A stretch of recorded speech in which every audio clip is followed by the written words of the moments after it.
नमस्कार. आज आपला प्रवचनाचा 9वा दिवस. रामा तुझे चरित्र मी कथावे, तुझ्या गायने मी सदा दंग व्हावे. माझ्यावरी दृष्टी सदा असावी, ही एक आस माझी तू पुरवावी. श्रीराम जय राम जय जय राम. काल आपण यज्ञाच्या तयारीपर्यंत आलेलो होतो. ऋष्यशृंग ऋषींनी सर्व तयारी करून घेतली आणि यज्ञाला सुरुवात केली. ज्यावेळेला समाधीत भगवान विष्णू आणि ब्रह्मदेव आले, त्यावेळेला त्यांनी ऋष्यशृंग ऋषींना एक छोटीशी सूचना पण केली. आणि त्यावेळेला त्यांनी सांगितलं की जो प्रसाद दिला जाईल तो अग्निदेव पण तुम्हाला मदत करतील. अग्निदेव हे ऋषी आहेत आणि त्या ऋषींच्या मदतीने आपण तो प्रसाद तयार करावा. आता हा यज्ञ सुरुवात झाली आहे. यज्ञानंतर इष्टी होणार आहे. पुत्रकामेष्ठी हे त्याचं नाव. ही यज्ञानंतर होणार आहे. यज्ञ झाल्यावर ही जी इष्टी आहे ही अथर्ववेदातील कल्पसूत्र मधली आहे आणि हिचं नाव आहे पुत्रप्राप्ती साधनभूत इष्टी. पुत्रप्राप्ती साधनभूत इष्टी ही इष्टी ऋष्यशृंग ऋषी करणार यज्ञानंतर. आणि या संदर्भात ज्या गोष्टी लागणार आहेत त्या गोष्टींपासून अग्निदेवांच्या मदतीने ऋष्यशृंग ऋषी हा प्रसाद बनवणार. ही तर कामेष्ठी झाल्यानंतर तो दशरथाच्या हाती सुपूर्त करायचा आहे. आणि त्यामुळे कल्पसूत्रातल्या माहितीप्रमाणे ही इष्टी करताना त्या सगळ्या गोष्टी त्यांनी मागवलेल्या आहेत. आणि अथर्ववेदात असाही एक मुद्दा आहे की शमी वृक्षावर अश्वत्थ वृक्ष वाढला पाहिजे. म्हणजे शमी वृक्षाचा आधार घेऊन त्याच्या फांद्यांना लगट चिटकून अश्वत्थ वृक्षाच्या सुद्धा फांद्या वाढल्या पाहिजेत. म्हणजे शमी वृक्षांचा काही जो औषधी भाग आहे तोही अश्वत्थ वृक्षात आला पाहिजे. म्हणजे शमी वृक्षावर वाढलेल्या अश्वत्थ वृक्षाच्या पंचांगाचं सेवन, त्याच्यापासून तयार केलेलं औषध, या औषधामुळे पुत्रप्राप्तीच होते, कन्याप्राप्ती नाही होत असं अथर्ववेदात म्हटलेलं आहे. आता हे औषध मिळत नाही हे लक्षात ठेवा श्रोतेजन हो. आता असं औषध कुठेही मिळत नाही, सर्व वेदात लिहिलेलं आहे. त्यावेळेला त्या ऋषींना ते अवगत होतं आणि म्हणून त्या यष्टीप्रमाणेच पायस केल्यामुळे तिघींनाही पुत्रच झालेले आहेत. सांगायचा मुद्दा, असं औषध आता कोणतेही डॉक्टर देत नाहीत, पण अथर्व वेदात सांगितलेलं आहे आणि त्याचा उपाय त्यांनी त्यावेळेला केलेला आहे. आणि हे औषध, हे सगळा हा प्रकार औषधांच्या या पंचांगाचं सेवन, या पाची अंगांचं, म्हणजे पाची अंग म्हणजे काय, शमी वृक्षाच्या आधाराने वाढलेल्या अश्वत्थ वृक्षाच्या पंचांगाचं सेवन. म्हणजे मूळ, खोडानंतर फांदी घेतली तरी चालेल, खोडच पाहिजे असं नाही, मूळ. आता एक वृक्षाचं मूळ शोधाचं म्हणजे एखादा भाग उपटावा लागणारच खालपासून. मूळ, देठ, पान, फळ आणि फूल या पंचांगाचा अंश काढून वाळवून त्याची भुकटी करून, तो काय प्रकार असेल, तो गोळ्या करत असतील किंवा भुकटी पीत खात असतील, या पंचांगांचं सेवन केल्यानंतर पुत्रप्राप्ती होते. तर ह्या सगळ्या गोष्टी ऋषींनी मागवलेल्या आहेत. आणि यज्ञ झाला. यज्ञ चालू असताना साधारणतः बघा, बराच काळ जर पूजा एखादी होत असेल तर मध्ये मध्ये आपण आत्ता कलियुगात सुद्धा पौरोहित्य करणारे जे असतात त्यांना चहा, दूध, कॉफी वगैरे काहीतरी प्यायला देतोच. काही थांबतात, काही बोलत असतात, काही रुचा म्हणत असतात. मग काहींना आपण काही पेय प्यायला देतो विश्रांतीसाठी, घसा दुखतो म्हणून, घसा बोलून बोलून थकतो म्हणून वगैरे. तसं त्यावेळेला सुद्धा यज्ञात काही लोक विश्रांती घ्यायचे, काही लोक समिधा होऊन यज्ञ चालू ठेवायचे. नंतर ह्यांनी विश्रांती घ्यायची, त्यांनी काम करायचं, त्यांनी विश्रांती घ्यायची, त्यावेळी ह्यांनी काम करायचं, अशी प्रथा त्यावेळेलाही होती. मग हा विश्रांतीच्या काळात ऋष्यशृंग ऋषी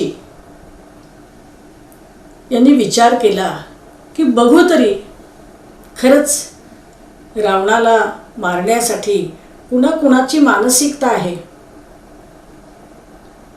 आणि म्हणून सगळ्या ऋषींना त्यांनी एकत्र केलं आणि या विश्रांतीच्या काळात काही गोष्टी एकत्रितपणे सगळ्यांना विचारल्या.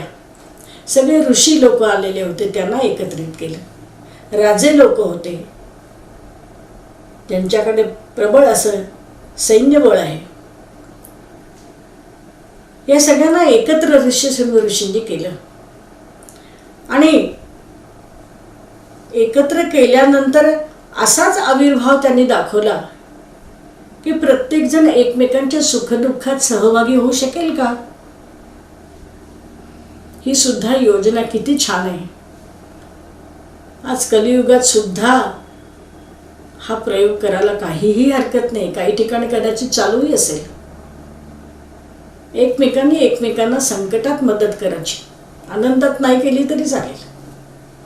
आणि असा विषय ठेवून ऋष्यशृंग ऋषींनी त्यावेळेला सगळ्या ऋषींचं, सगळ्या राजांचं एकत्रीकरण केलं आणि एकेकाला प्रश्न विचारायला सुरुवात केली की तुला काय त्रास होतो, तुला कशाची भीती वाटते, तुझ्यावर कोणतं संकट येईल अशी तुला भीती वाटते, तुला काही मदत लागेल का, ती कुणाकडनं घ्यावीशी वाटते. हा सगळा विषय करून प्रत्येक राजाला, प्रत्येक ऋषींना बोलतं करायचा प्रयत्न ऋष्यशृंग ऋषींनी केला. आता अर्थात हा बोलाचा जो प्रकार आहे, आपला मत सांगण्याचा जो प्रकार आहे, तो एकाच दिवशी संपलेला नाही आहे. गटागटांनी त्यांनी सगळ्यांना बोलवलेलं आहे. कारण की यज्ञ चालू ठेवायचा आहे. त्यामुळे एकाच दिवशी सगळ्यांना हा विषय समजलेला नाही आहे. थोड्या थोड्या लोकांना घेऊन तेच प्रश्न विचारून त्यांच्या मनातले भाव, त्यांच्या मनातले विचार समजून घेण्यासाठी. पण आपल्याला मी तर एकत्र आढावा घेऊन सांगणार आहे की सगळ्या ऋषींनी काय काय उत्तरं दिली, सगळ्यांचं काय मत होतं. हे जोपर्यंत यज्ञ चालू होता तोपर्यंत हे मधल्या मधल्या विश्रांतीच्या काळात हे असं घडत होतं आणि प्रत्येकजण आपलं मत व्यक्त करत होतं. काही ऋषींनी सांगितलं की दशरथाला 352 बायका, 3 अधिकृत बायका, त्याचा पुत्र तेच करणार. कशाला तो युद्ध करायला जाईल आणि कशाला रावणाला जाऊन भिडेल. सुखाने शांततेने जगाचं सोडून कशाला दुःख ओढवून घेईल. दशरथ पुत्र असं काही करणार नाही. काही जणांनी सांगितलं की आपण सगळे एकत्र येऊया. तेव्हा एका राजांनी सांगितलं तरी सुद्धा आपली सेना थोटकीच पडेल. सगळ्या राजांनी आपलं आपलं सैन्य एकत्र आणलं तर प्रचंड सेना जमावील की जे आपल्या त्यांच्या सेनेच्या पेक्षा जास्त असेल. काही राजे म्हणाले तेही शक्य नाही. समाजात अशी लोक असतात की स्वतःलाही काही करायचं नसतं, दुसऱ्यालाही काही करू द्यायचं नसतं आणि जो करणारा असतं त्याचे पाय पण ओढायचे असतात. सर्वत्र ठिकाणी सर्व क्षेत्रात अशी लोक आहेत आजकाल युगात. उलट आणखीन व्यत्यय आणायचा अशी सुद्धा असतात. तशी त्यावेळेला सुद्धा होती. कारण काय एका राजाने सांगितलं आपलं कितीही सैन्य असलं तरी, आपले सैन्य कितीही हुशार असलं चतुर असली तरी आपल्याकडे मायावी विद्या नाही आहे. त्यामुळे मायावी विद्या असलेल्या राक्षसाबरोबर आपण लढू शकणार नाही. नंदाचा पाडा. मग त्याच्यावर काय उपाय आहे? काही नाही, वाट पाहायची, त्रास सहन करायचा. हा सगळ्यात सोपा उपाय त्या का ऋषींनी सांगितला. तपश्चर्येला सुद्धा नीट बसता येत नाही, भीती वाटत असते. राजे लोक लढाईवर जातात, शिकारीला जातात, त्यावेळेला सुद्धा राजवाड्यात काय घडेल याची अनिश्चितता, काहीही होऊ शकतं. स्थावर इस्टेटीवर सुद्धा भरोसा नाही राहिलेला, अशी स्थिती त्यावेळेला निर्माण झालेली होती. कुणीच काही विधायक बोलायला तयारच नव्हतं. ऋष्यशृंग ऋषी विचार करत होते की भगवान विष्णूंनी वानरजात निर्माण करायचं ठरवलं हे एकार्थी बरं आहे.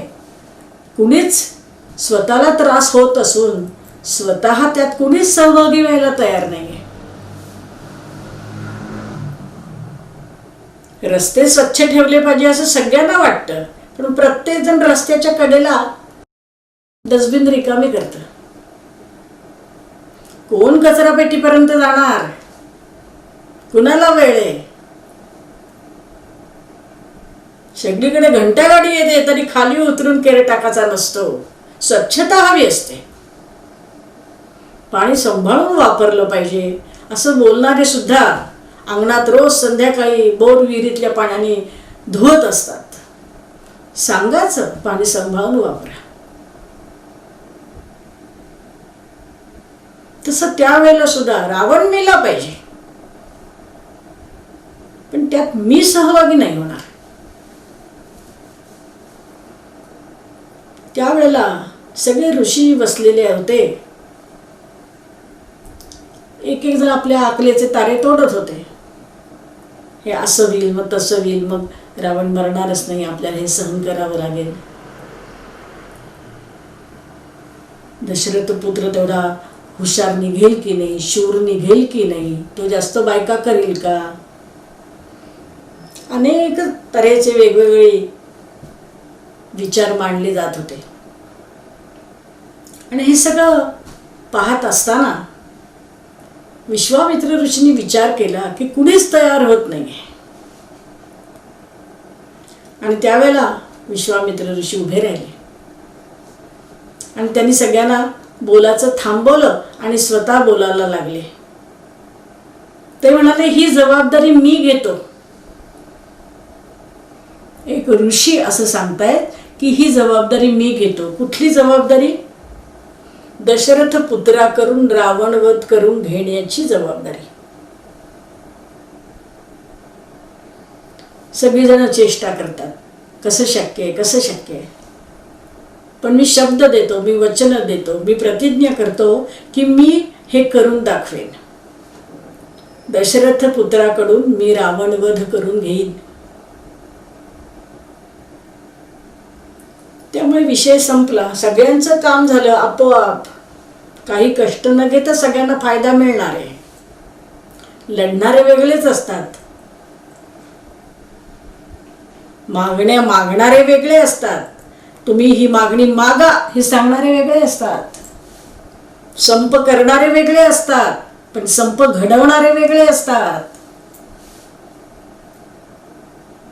याची आपल्याला पूर्ण प्रसिद्धी माहिती आहे, त्याचा सगळा विषय माहिती आहे. हे सगळं कसं घडत असतं हे माहिती आहे. जास्त वाच्यता करायची गरजच नाही आहे. तसं विश्वामित्र ऋषींनी कबूल केलं, ते सगळ्यांना आनंद वाटला, त्याचा फायदा सगळ्यांना मिळणार आहे. शब्द दिला. त्यामुळे यज्ञाच्या मध्ये विश्रांतीच्या काळात एवढं घडलं.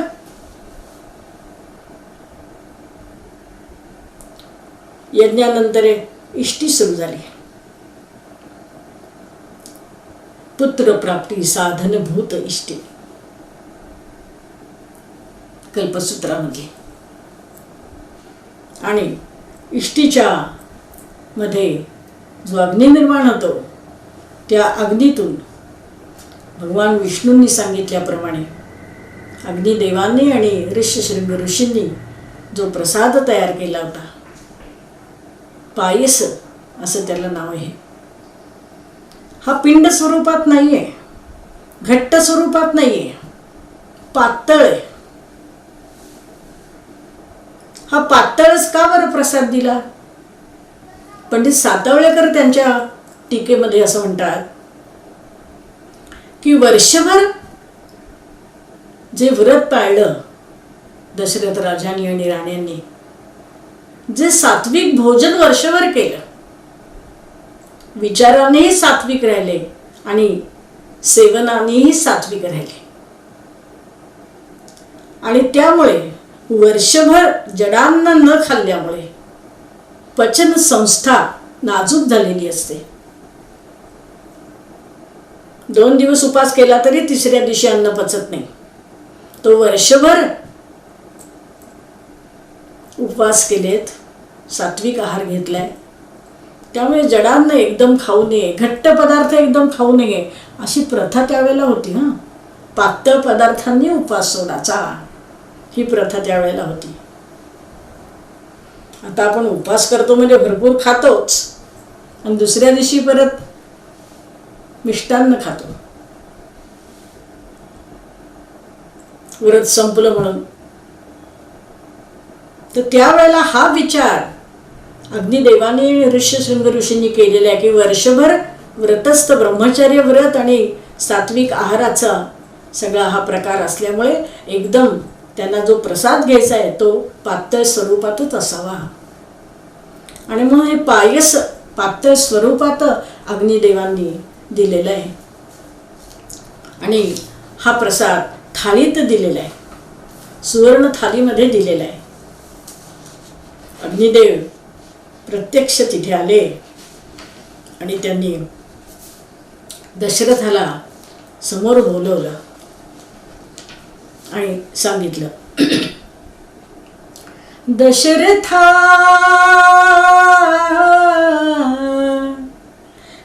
दशरथा घे पायसदान पायसदान दशरथा, तुझ्या यज्ञी मी प्रकट झालो, तुझ्या यज्ञी मी प्रकट झालो, हा माझा सन्मान दशरथा घे पायसदान पायसदान दशरथा. श्री विष्णूंची आज्ञा म्हणून आलो मी हा प्रसाद घेऊन, या दानासी या दानाहून अन्य नसे उपमान दशरथा दशरथा घे पायसदान पायसदान दशरथा.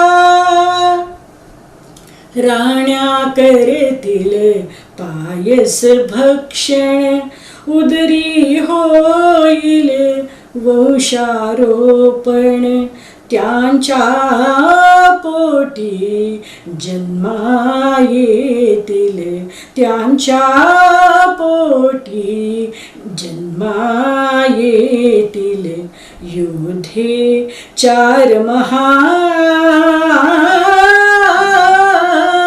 दशरथा घे पायसदान पायसदान दशरथा. दशरथाला पाचारण केलं. पुढे आला दशरथ राजा आणि प्रत्यक्ष अग्निदेवाने हे पायस सुवर्ण थालीतून दशरथ राजाच्या हातात दिलं. आणि त्या पायसाच्या सेवनाने पुत्रप्राप्ती होईल असा आशीर्वाद दिला. श्री विष्णूंची आज्ञा झाली म्हणून मी आलोय. आणि हे जे दान आहे दिलेलं पायसाचं, हिचं ओज कामधेनूच्या दुग्धाहूनही ओज हिचे बलवान. ताकद आहे त्याच्यात, विशिष्ट अशी क्षमता आहे, पुत्रप्राप्ती होईल अशी. हे ओज त्याच्यात आहे असं अग्निदेव सांगतायत महाराजांना. आणि असं म्हणतायत की किती भाग्यवान आहेस, तुला हे पुत्र होणार आहेत, तुला देव पित्याचा मान मिळणार आहे असं सांगतात. आणि आनंदाने त्याचं ग्रहण त्यांनी केलेलं आहे तिन्ही राण्यांनी. आता पायस घेतल्यानंतर इष्टी पण संपली, यज्ञ संपलेलाच होता. त्याच वेळेला, ज्या वेळेला हे पायस, ही सुवर्ण थाली दशरथाच्या हातात पडली, त्याच वेळेला एका घारीने झडप घातली. पण थाली पडली नाही हातातनं खाली. थालीतनं काही अंश त्या घारीने आपल्या चोचीतनं नेला अशी कथा सांगितली जाते. आणि वाल्मिकींच्या ग्रंथातही हे लिहिलेलं आहे की ही घार म्हणजे खरी घार नाही आहे, ही एक अप्सरा आहे. अप्सरेला घारीचं रूप घेऊन भगवान विष्णूंनीच पाठवलंय. कारण तिकडे वनात केसरी राजाची पत्नी पुत्रप्राप्तीसाठी तपश्चर्या करीत होती. केसरी राजाची पत्नी अंजनी ही पुत्रप्राप्तीसाठी तपश्चर्या करीत होती आणि तिलाही प्रसाद मिळावा.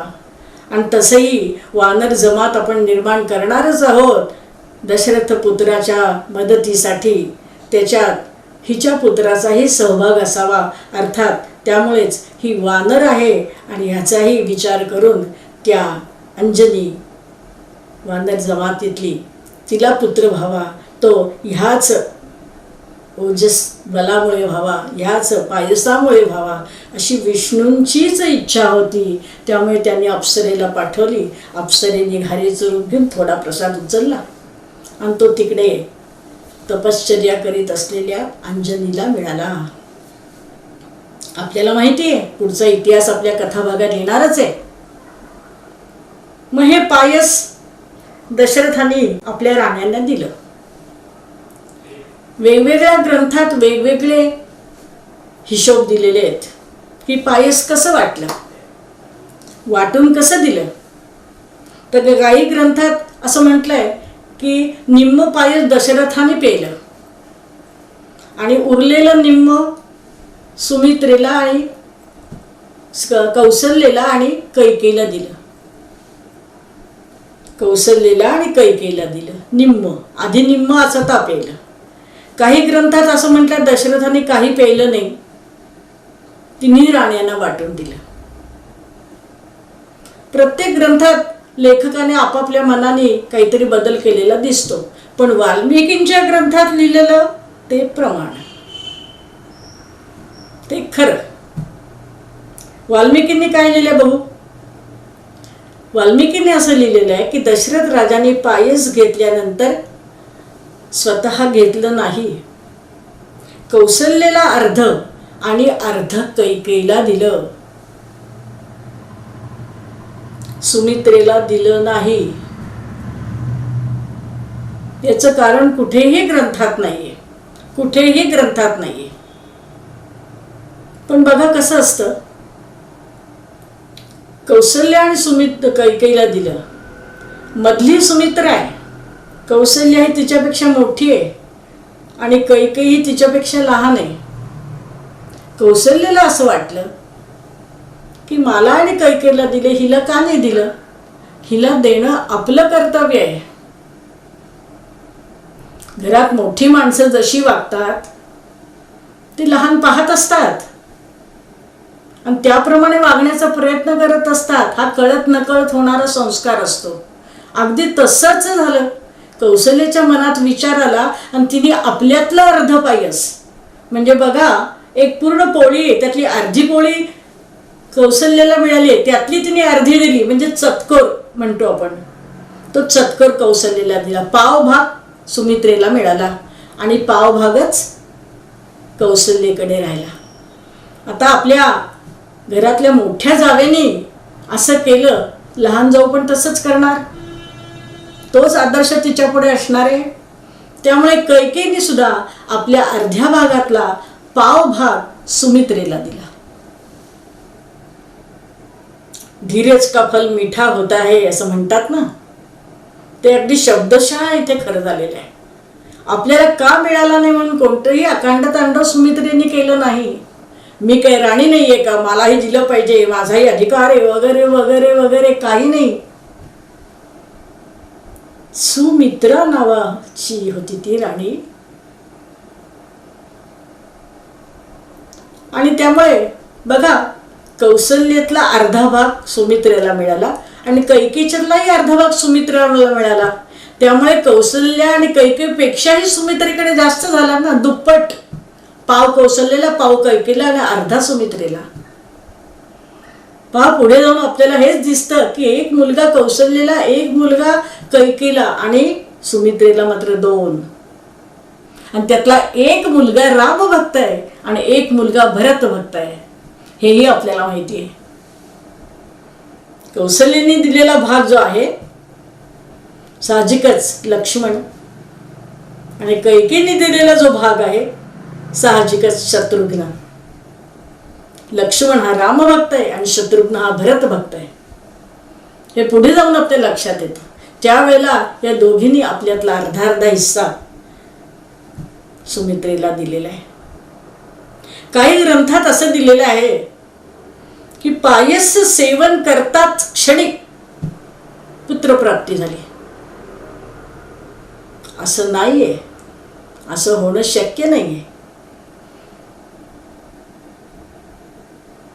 वशिष्ठ ऋषींनी 1 वर्ष व्रतस्थ राहायला सांगितलेलं आहे. याचं कारणही आपल्याला कळलेलं असेल की अनंत बायका असल्यामुळे 60 वर्षापर्यंत पुत्र प्राप्ती नाही आणि त्यामुळे 1 वर्षभर ब्रह्मचर्य व्रत पाळायला सांगितलंय. म्हणजे तात्काळ पुत्रप्राप्ती होणार नाहीच आहे. सातवळेकरांनी आपल्या टीकेत असं म्हटलंय की वर्षानंतर दिवस राहिल्यानंतर 9 महिन्यांनी पुत्र म्हणजे काय प्रसव वेदना होणार. तो अवधी मनुष्य म्हणून जन्माला येण्यासाठी आवश्यक आहे ना.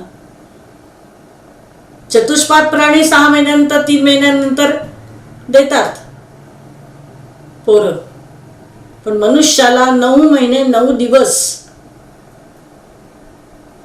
काही काही जास्त पण दिवस घेतात, काही काही 9 महिने 20 दिवस घेतात, काही काही 10 दिवस घेतात, काही काही 9व्या महिन्यात घेतात.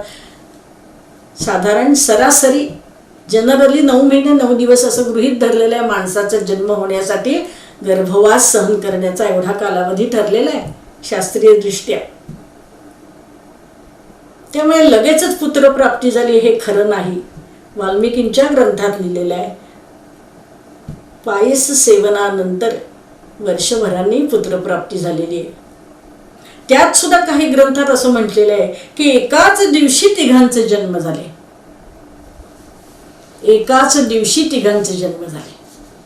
हे सुद्धा वाल्मिकीच्या ग्रंथात कुठेही नाही. आपल्याला माहिती आहे चैत्र महिन्यात शुद्ध 9मीला रामांचा जन्म झालेला आहे. कर्क लग्नी 5 ग्रह उच्चीचे असताना, कर्क लग्नी गुरु आणि शनी असताना रामांचा जन्म दुपारी 12 वाजता झालेला आहे चैत्र शुद्ध 9मीला. फक्त रामांचाच जन्म नवमीला झालेला आहे. भरताचा जन्म त्याच्या दुसऱ्या दिवशी झालेला आहे, म्हणजे दशमीला झालेला आहे, पुष्य नक्षत्रावर आणि मीन लग्नात दशमीला दुसऱ्या दिवशी. आणि तिसऱ्या दिवशी म्हणजे एकादशीला आश्लेषा नक्षत्रावर आणि कर्क लग्नात पहिल्यांदा लक्ष्मण आणि नंतर शत्रुघ्न हे जुळे भाऊ आहेत, त्यांचा एकाच दिवशी जन्म झालेला आहे. म्हणजे नवमीला राम, दशमीला भरत आणि एकादशीला शत्रुघ्न आणि लक्ष्मण यांचा जन्म झालेला आहे, एका दिवशी झालेला नाही. बऱ्याच गोष्टी आपण दंतकथांवर विश्वास ठेवतो आणि खरं काही समजत नाही. पण वाल्मिकींच्या ग्रंथात जे घडलं तेच लिहिलेलं आहे. म्हणजे स्वतः नारदांनी त्यांना ही कथा सांगितलेली आहे आणि ती त्यांनी लिहिलेली आहे. त्यामुळे या 3 दिवसात तिघांचे जन्म झालेले आहेत. पायस दिल्यानंतर वर्षभराने साहजिकच पायस दिल्यानंतर पुत्रप्राप्ती होणार याच्यावर दशरथाचा विश्वास आहे, कारण गुरूंवर विश्वास आहे. वशिष्ठ गुरूंनी सांगितल्यामुळे त्यांना ते माहिती आहे, ते निश्चित खरं होणार. काही गोष्टी विश्वासावर अवलंबून असतात, बऱ्याच गोष्टी विश्वासावरच अवलंबून असतात. दृढ श्रद्धा जिथे असते तिथे विश्वास असतो, आणि जिथे विश्वास असतो तिथेच समाधान मिळतं. दशरथाचा विश्वास आहे, गुरूंनी सांगितल्या त्याप्रमाणे ह्या यज्ञानंतर आपल्याला पुत्रप्राप्ती होणार. आणि त्याप्रमाणे दिवस गेल्याशिवाय, रात्र गेल्याशिवाय दिवस जात नाही असा हिशोब केला तर खरंच तिघींनाही दिवस गेलेले आहेत. आनंद झालेला आहे अयोध्या नगरीत. तिन्ही राण्या पोटुशा आहेत. आंधळा मागतो 1 डोळा, देव देतो 4 डोळे, अशी परिस्थिती झालेली आहे. किती आनंद झाला असेल दशरथ महाराजांना. आपण म्हणतो आनंद गगनात मावेन असा झाला. हा गगनात मावेन असा झाला म्हणजे किती? गगन मोजलंय का कुणी? येईल का मोजता? ते मोजता येणार नाही, पण त्याच्यात मावत नाहीये इतका आनंद, म्हणजे अपरिमित प्रचंड आनंद असं आपण म्हणू शकतो. दिसामासी गर्भ वाढतायत, डोहाळे पुरवले जात आहेत. घाई आहे, कधी एकदा प्रसूती होते आणि लहान मुलं आपल्या घरात येत आहेत. उतावीळ झालेत सगळेजण. आणि खरंच 9 महिने 9 दिवस सरले. अयोध्येतले लोक वाट बघत होते, कधी एकदा तो दिवस येतोय. आणि प्रत्येक जण मनोकामनेनी काहीतरी मागत होता. ऋषीवर्ग, ब्राह्मण वर्ग शरयू नदीच्या मध्ये अर्घ्य देत होते, गायत्री मंत्राचं पुनश्चरण करत होते. आणि पहाटेला सूर्योदयाच्या आधी ब्राह्म मुहूर्त असं म्हणतात, अरुणोदय आधी होतो आणि मग सूर्योदय होतो.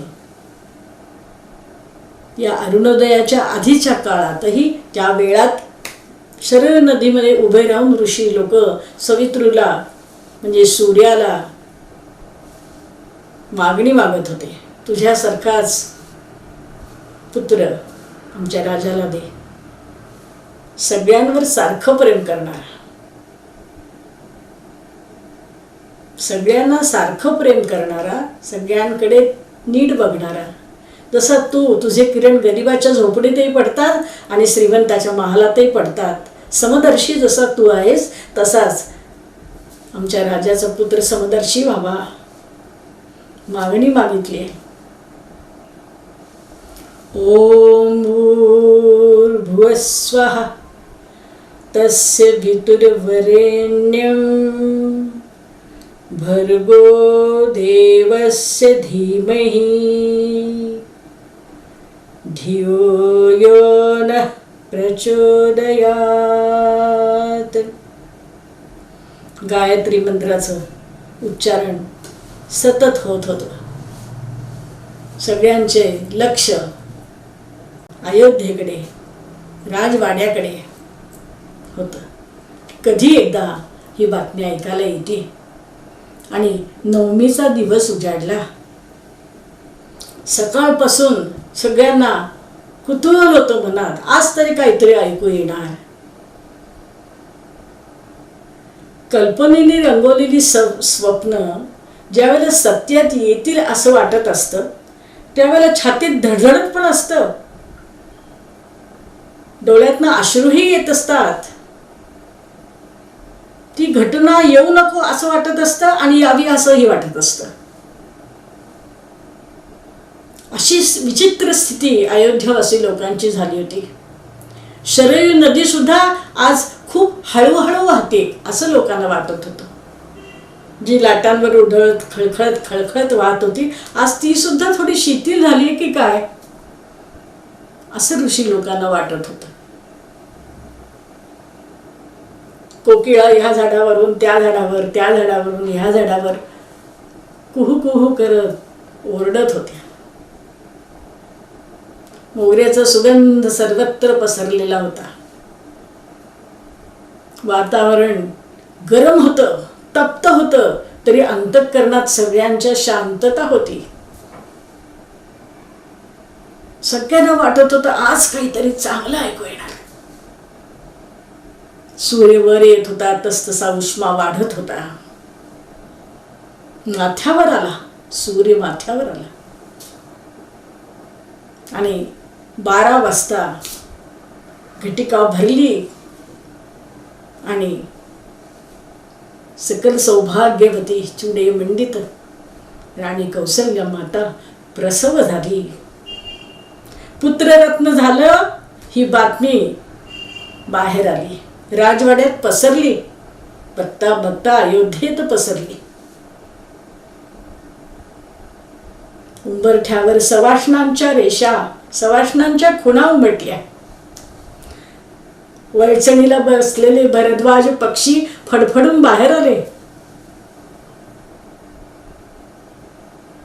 तप्त वातावरण होतं तरी शांततेने मनात शांतता असल्यामुळे तो आनंद सगळ्यांनी अनुभवला की आमच्या राजाला पुत्र झाला, आमच्या राजाला पुत्र झाला.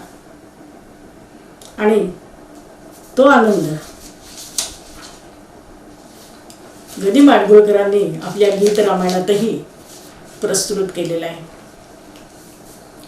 ते असं म्हणतात, चैत्र मास त्यात शुद्ध.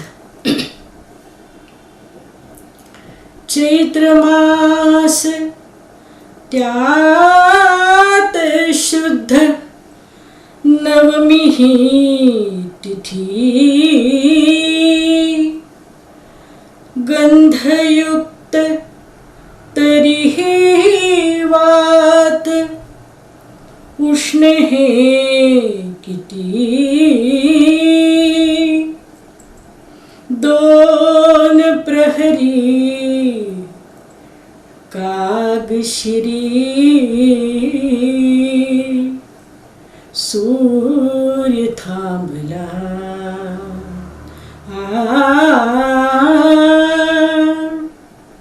राम जन्मला विसठी, राम जन्मला, राम जन्मला विसठी, राम जन्मला. कौसल्या राणी हळू उघडी लोचने, दिपुनी जाय माय स्वतः पुत्र दर्शने. ओघळले आस सुखे कंठ दाटला, ओघळले आस सुखे कंठ दाटला. राम जन्मला सखी, राम जन्मला, राम जन्मला सखी, राम जन्मला. राजगृही नवी सौख्य पर्वणी, सौख्य पर्वणी. पान्हाहून हंबरल्या धेनु अंगणी दुंदुभीचा नाद तोच धुंद कोंदला, दुंदुभीचा नाद तोच धुंद कोंदला, राम जन्मला सखी राम जन्मला, राम जन्मला सखी राम जन्मला, राम जन्मला सखी राम जन्मला. जो तो प्रत्येकाच्या तोंडी रामजन्माचीच वार्ता. पितृवत प्रेम असलेली ही प्रजा, राजाला जेवढा आनंद झाला तेवढा प्रजेला देखील आनंद झाला. नंतर एखाद्याचं सुख पाहून दुसऱ्याला दुःख होतं, कलियुगातही होतं. दुसऱ्याचा आनंद तो आपण स्वीकारणं आणि त्याच्या आनंदामुळे आपणही आनंदित होणं हे फार क्वचित दिसतं. पण पूर्ण अयोध्या नगरी आनंदित झाली. दशरथाच्या आनंदाला तो पारावार उरला नाही. हे 4 पुत्र या 3 दिवसात जन्माला आले. राणा कृतकृत्य झाला. मनोवांछित फळ परमेश्वराने पदरात टाकलं म्हणून तिन्ही राण्या प्रचंड समाधानी आहेत. आई पण प्राप्त झालंय. स्त्रीच्या जीवनाला पूर्णत्व येतं, पूर्तता होते स्त्री जन्माची. पुत्रप्राप्ती, मग कन्या असू देत नंतर पुत्र असू देत. त्यामुळे कृतकृत्य वाटलंय तिन्ही राण्यांना. आनंद आणि समाधान याचा अनुभव कितीतरी दिवसांनी ह्या तिघींना मिळालेला आहे. हळूहळू दिवस चाललेत. मुलं वाढतायत. जसजशी मुलं वाढतायत तसतसं त्यांचं संगोपन जास्त क्लिष्ट होत जातं. नंतर दुपट्यात गुंडाळून पोराला ठेवलं की हालत सुद्धा नाही. पण किती दिवस, महिनाभर, 1.25 महिना, 1.5 महिना, नंतर हळूहळू जशी त्यांची प्रगती होते तसतसं त्यांचं वागणं बदलतं, त्यांच्या अपेक्षा बदलतात. त्याप्रमाणे त्यांना वाढवणं अवघड जातं. मग उपडं पडायला लागलं की लक्ष ठेवावं लागतं. रांगायला लागलं की लक्ष ठेवावं लागतं. घसरायला लागलं, पुढे पुढे सरकायला लागलं की जास्त लक्ष ठेवावं लागतं. हे सगळ्या गोष्टी आई अतिशय आपुलकीने आणि आनंदाने करते. शारीरिक त्रास झाला तरी तिला तो भासत नाही, जाणवत नाही, कष्ट होत नाही, थकत नाही. या आईपणाला सुद्धा केवढं महत्व आहे. त्यामुळेच कुणी नाही सहन करणार एवढ्या यातना एक आई करत असते. या तिन्ही मुलांचं संगोपन, 4 मुलांचं संगोपन या तिन्ही राण्यांनी आनंदाने केलेलं आहे. आणि एवढ्या राण्या आहेत, पदरी सेवक लोक आहेत, तरी सुद्धा आपल्याकडे कसं नाहूमाखू घालायला बाई ठेवतात. जन्म दिलाय मी आता, सोपस्कार करायला बायका मिळतात, नोकर लोक असतात. पण इथे राणी स्वतः म्हणते मी माझ्या मुलाला नाहू घालणार, मी त्याला कपडे घालणार, मी त्याचं सगळं करणार. राणी असूनही कौतुक सोहळे चालू आहेत. आता कृष्ण जन्मात कृष्णाच्या लीला प्रचंड आहेत, प्रचंड आहेत. ताना असल्यापासून त्यांनी त्याच्या लीला दाखवायला सुरुवात केलेली आहे. एका राक्षसाला तर त्यांनी आपल्या अंगावर बैलगाडी पडावी अशा नियोजन केलेलं राक्षसाने असताना एका पायाच्या अंगठ्याने त्यांनी बैलगाडी उडवली आणि त्या राक्षसाला मारलेलं आहे. तान असल्यापासून श्रीकृष्णाने लीला करायला सुरुवात केली होती. पूर्ण अंशाचा जन्म होता, अयोनी संभवा होता तो. पण रामांच्या लीला एवढ्या नाहीच आहेत, त्या लिहिल्या गेल्या नेत्यामुळे. पण रामाना चंद्र हा हट्ट मात्र सर्वश्रुत आहे. म्हणूनच रामचंद्र ही उपाधी त्यांना नंतर मिळाली. त्यामुळे या सावळ्या रामचंद्राला न्हाऊ माखू घालायचं सुद्धा काम कौशल्य मोठ्या आनंदाने करायची. तो प्रसंग गदी माडगुळकरांनी फार सुंदर वर्णन केलाय. त्यांच्या कल्पना आणि जे अलंकार त्यांनी वापरलेत त्याची तर काय तोडच नाही. कौसल्य असं म्हणते, सावळाग रामचंद्र, सावळाग रामचंद्र, माझ्या मांडीवर धातो. सावळाग रामचंद्र, माझ्या मांडीवर धातो. अष्टगंधांचा सुवास निळ्या कमळाना येतो, निळ्या कमळाना येतो. अष्टगंधांचा सुवास निळ्या कमळाना येतो, निळ्या कमळाना येतो. सावळाग रामचंद्र, माझ्या हातानी जेवतो. सावळाग रामचंद्र, माझ्या हातानी जेवतो. उरलेल्या घासासाठी थवा राघूंचा थांबतो, थवा राघूंचा थांबतो. उरलेल्या घासासाठी थवा राघूंचा थांबतो, थवा राघूंचा थांबतो. सावळाग रामचंद्र, सावळाग रामचंद्र, रत्नमंचकी झोपतो. त्याला पाहता लाजून चंद्र आभाळी लोपतो, चंद्र आभाळी लोपतो. त्याला पाहता लाजून चंद्र आभाळी लोपतो, चंद्र आभाळी लोपतो. सावळाग रामचंद्र, सावळाग रामचंद्र, करी भावंडांशी प्रीत. थोरा थोरांनी शिकावी बाळाची या बाळरीत, बाळाची या बाळरीत. सावळ्या रामचंद्राला न्हाऊ माखू घालण्यापासून कौसल्या स्वतः सगळं करत होती. आणि ही चारी मुलं आपल्या आपल्या मातेच्या कक्षेत वाढत होती, प्रेमात वाढत होती, संस्कारात वाढत होती. कौसल्या अत्यंत सात्विक आणि दयाळू अशी, तरी हुशार, अध्यात्माची आवड असलेली. सुमित्रा सगळ्यांशी मैत्री करणारी, सलोख्याने वागणारी, स्वतःकडे कमीपणा घेऊन विषय संपवणारी.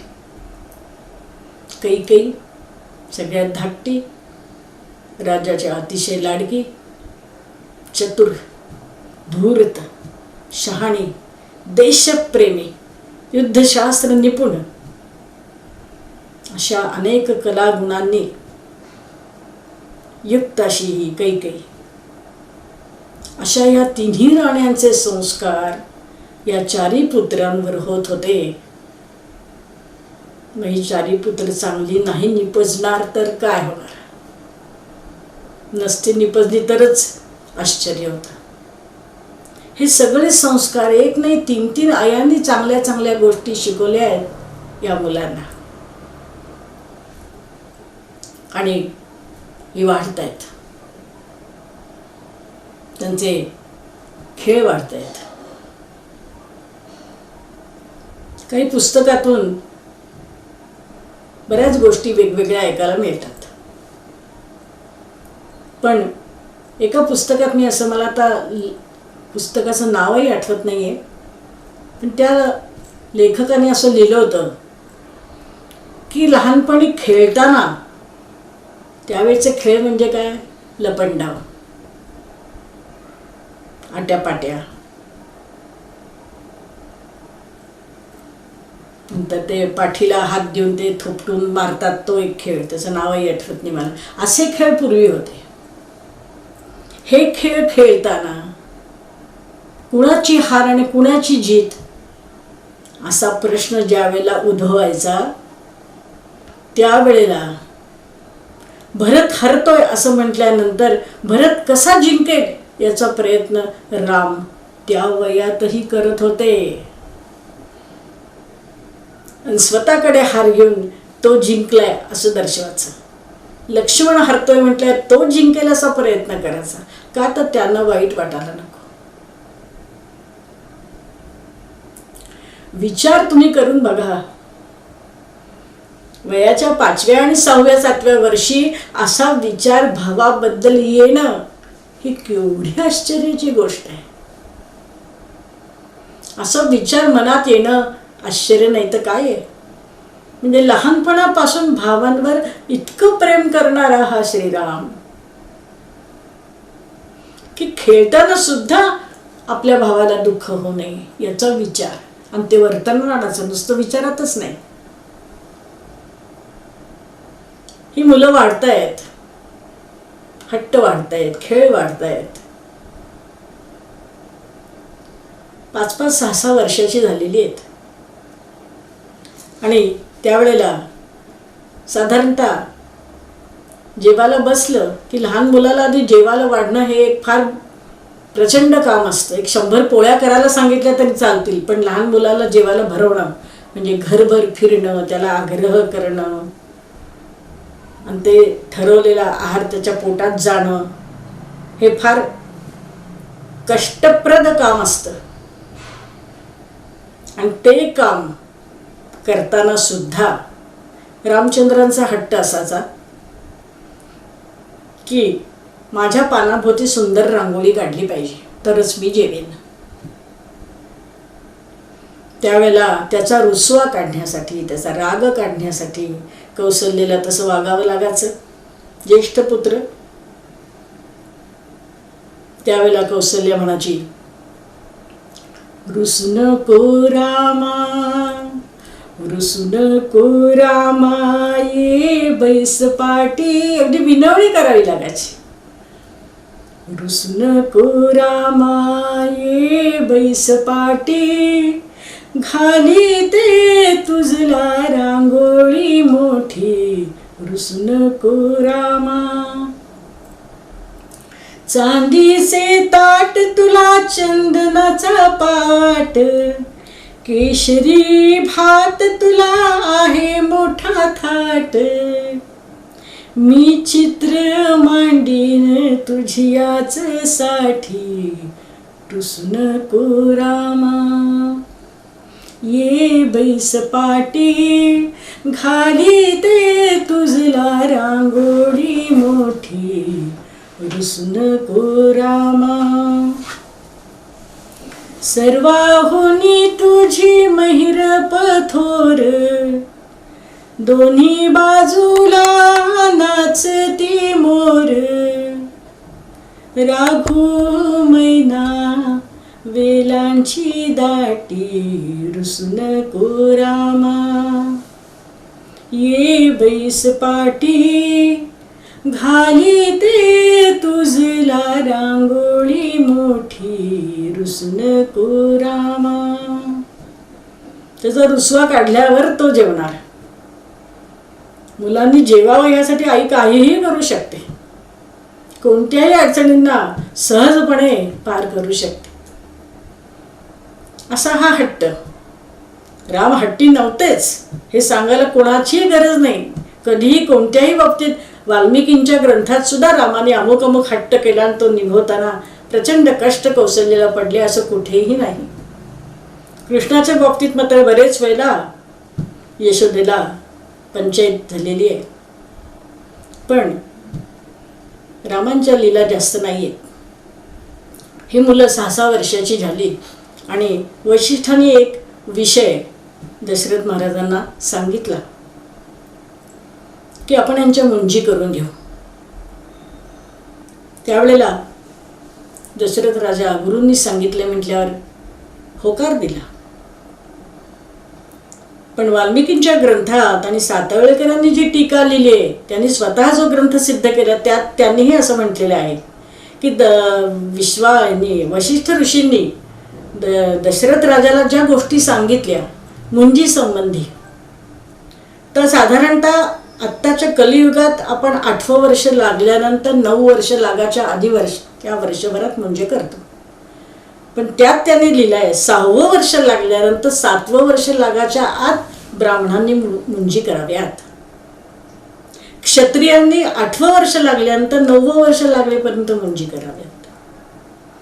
नंतर वैश्य म्हणजे वाणी लोकांनी 10 ते 11 मध्ये मुंज करावी.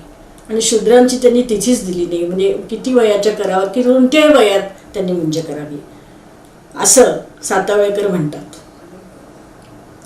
पण वशिष्ठ ऋषी दशरथाला आग्रह करतात, क्षत्रिय कुळात 8व्या वर्षी मुंज करायची असली तरी आपण 6व्याच वर्षी मुंज करायची. याचं कारणही त्यांनी सांगितलंय. ब्राह्मण कसे बुद्धिमान असतात तशी ही 4ही माणसं मुलं बुद्धिमान आहेत, त्यामुळे त्यांचं 6व्याच वर्षी मुंजी आपण करायची हा आग्रह वशिष्ठ करतात आणि दशरथ राजा अनुमती देतो. साहजिकच सगळ्या राड्यांनी नकार दिलेला आहे, पण त्यावेळेला बायको म्हणते म्हणून करावं लागलं अशी काही प्रथा नव्हती बरं का. नवऱ्याच्या मनात आलं की ते व्हायचंच, आणि त्याप्रमाणे गुरूंनी सांगितलेली आज्ञा म्हणून दशरथ राजा ती मान्य करतो आणि राण्यांनाही ती मान्य करावी लागते. आता 6व्या वर्षी ही मुलं गुरुगृही गेलेली आहेत. 6 वर्ष हे वय आईच्या मांडीवर बसून हट्ट करण्याचं आहे. त्या वयात ही शिकायला गेलेली आहेत. इथपासूनच त्यांच्या प्रभुपदाचं महत्त्व आपल्याला समजायला हरकत नाही.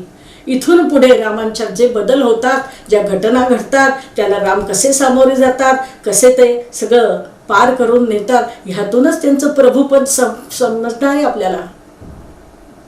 6व्या वर्षी ही मुलं गुरुगृही गेलेली आहेत. क्षत्रिय होती म्हणून मुख्य विषय धनुर्विद्या. आत्तासारखे विषय नाही आहेत, केमिस्ट्री, बॉटनी, फिजिक्स असे विषय त्यावेळेला नव्हते. युद्धशास्त्र हा एकच विषय. पण तरी सुद्धा 3 वर्षाचं हे शिक्षण आहे, म्हणजे वय वर्ष 9 पर्यंत ते गुरुगृही राहणार आहेत. प्रिपरेशन लिहून नसते, सतत 3 वर्ष एकदाही घरी यायचं नसतं. किती दुःख झालं असेल त्यात आयांना तिने की 6-6 वर्षाची मुलं कुशीत घेऊन झोपाचं वय आणि हे गुरुगृही गेली. तेव्हापासून स्वावलंबन सुद्धा शिकलेत ते. आपणच आपलं सगळं काम करायचं. आता 12वी झाल्यानंतर मुलगा परगावी जातो तेव्हा आईला काळजी पडते, कसं जमेल हो याला, आपले आपले कपडे धुवायची सवय नाही. म्हणजे तो 12वीत जातो म्हणजे तो 17 वर्षाचा तर असतो. पण इथे 6 वर्षाचा असताना या मुलांना ही सवय लागलेली आहे स्वावलंबनाची. युद्धशास्त्र कसं असतं, धनुर्विद्या शिकता शिकता 6 ते 9 ह्या 3 वर्षात वेद, पुराण, उपनिषद यांचा अभ्यास केलेला आहे. विचार करून बघा, आपल्याला तिथपर्यंत मनाने देखील पोचता येणार नाही आहे, त्यांनी कृतीने पोचून दाखवलं आहे. कितीतरी गोष्टी कंठस्थ केलेल्या आहेत या मुलांनी. आपल्याला उपनिषद किती, वेद किती हे सुद्धा माहिती नसतं आत्ताच्या तरुण मुलांना. ते त्यांनी शिकलेले आहेत वय वर्ष 6 ते 9 मध्ये. आणि एवढंच फक्त शिकलेलं नाही आहे, त्याच्या संबंधात व्यवहारातल्या अनेक गोष्टी उठता बसता कायम काही ना काहीतरी गुरुजी शिकवतच असायचे. तास संपला, बेल वाजली की शिक्षक पळाले बाहेर, अशी प्रथा नव्हती त्यावेळेला. परिपूर्ण करून विद्यार्थ्याला सोडायचं हे कर्तव्य मानत होते पूर्वीचे गुरु. व्यवहार ज्ञान म्हणजे काय हे वार्धक्य आलं तरी समजत नाही लोकांना. व्यवहार ज्ञान कशाशी खातात ते वयाच्या 6व्या ते 9व्या वर्षापर्यंत शिकलेले आहेत. संयम म्हणजे काय आणि मौन म्हणजे काय, या दोन्हीची व्याख्या तुम्ही करून बघा मनात. दोन्हीच्या व्याख्या सारख्याच येतात. मौन म्हणजे मला बोलायचं आहे पण मी ठरवलंय बोलायचं नाही. आणि संयम म्हणजे काय, मी बोलू शकतो पण मला बोलायचं नाहीये. किती सूक्ष्म अंतर आहे दोन्हीमध्ये. पण तरी त्यातला फरक कसा ओळखायचा हे त्या वयात राम शिकलेले आहेत. समोरच्या व्यक्तीशी बोलताना ते नातं सांभाळून कसं उभं राहायचं, कशी मान ठेवायची, कसे शब्द उच्चार करायचे, कसे चेहऱ्यावर भाव असायला पाहिजे, इतक्या बारीक सारीक गोष्टी गुरूंनी या मुलांना शिकवलेल्या आहेत. देहबोली सुद्धा फार महत्वाची असते. बोलताना आपण कसं बोलतोय, दारावरची बेल वाजते, आई दार उघडते, कोण आत येत आहे हे पाहण्याची सुद्धा पर्वा मुलं करत नाहीत. रेलून बसलेली सोफ्यावर जरा सुद्धा कणभरही घालत नाहीत. अशा मुलांना राम समजायला पाहिजे. पण समोरच्या व्यक्तीशी आदबीने कसं बोलायचं, कसं उभं राहायचं, कसे हातवरे करायचे, डोळ्यात भाव कसे हवे, शब्द उच्चारताना चेहऱ्यावरचे भाव कसे असावे, इतक्या बारीक सारीक गोष्टी सुद्धा रामांना वशिष्ठ ऋषींनी शिकवल्यात. ज्ञान गंगेत सचैल स्नान करून वय वर्ष 9 घरी परत आलेत. आणि घरी परत आल्यानंतर त्यांनी एक इच्छा व्यक्त केली आहे आपल्या पित्याकडे. ती आपण उद्याच्या भागात बघणार आहोत. आज इथेच थांबू. श्रीराम जय राम, जय जय राम.